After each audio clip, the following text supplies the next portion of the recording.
Չնայած հայ-ռուսական հարաբերությունները բարդ փուլում են արտաքին ներգործությամբ, հայ-ռուսական հարաբերությունները ըստ Հայաստանում Ռուսաստանի դեսպանի պահպանում են իրենց էությունը։ Այդ բարդ փուլը ըստ Կոպիրկինի չի կարող մեկուսանալ տարածաշրջանային եւ համաշխարհային գործընթացներից։ Չնայած բոլոր խնդիրներին ու դժվարություններին, մենք կպաշտպանենք այդ հարաբերություններն արտաքին գործոնների անբարենպաստ ներգործությունից։ Սերգեյ Կոպիրկինն ասում է. Մոսկվան Հայաստանին միշտ դիտարկել եւ դիտարկում է որպես դաշնակից երկիր, իսկ հայերին եղբայրական ժողովուրդ։ Անդրադառնալով տարածաշրջանային խնդիրներին, հայ-ադրբեջանական բանակցային գործընթացին, դեսպանը հայտնում է, որ տարածաշրջանում իրավիճակի կարգավորումը ապահովում են եռակողմ ձևաչափով փաստաթղթերը, բարձր մակարդակի հայտարարությունները, որոնք ընդունվել են 2020-ից 22 թվականներին։ Ռուսաստանի դիրքորոշումը չի փոխվել եւ մենք հիմա հստակ հայտարարում ենք, որ պատրաստ ենք աջակցություն ցուցաբերել այն ձևով ու չափով, որը պետք է կողմերին։ Դեպի Եվրամիություն թե զարգացնել հարաբերությունները դաշնակից ռազմավարական գործընկեր Ռուսաստանի հետ։ Դեսպան Կոպիրկինի ձևակերպմամբ Ռուսաստանի նախագահը եւս խոսել է Հայաստանի Եվրոպական միություն մտնելու գործընթացի մեկնարկի վերաբերյալ օրենքն ընդունելու մասին։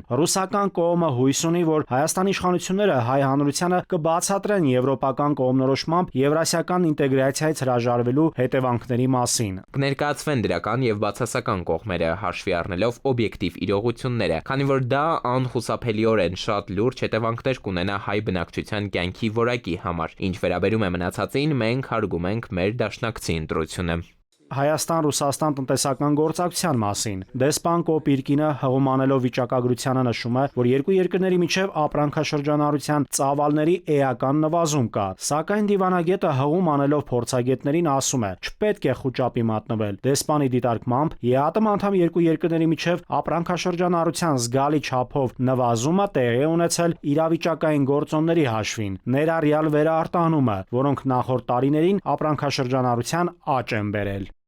Նաիրի Մուրադյան, ժամը լրատվական։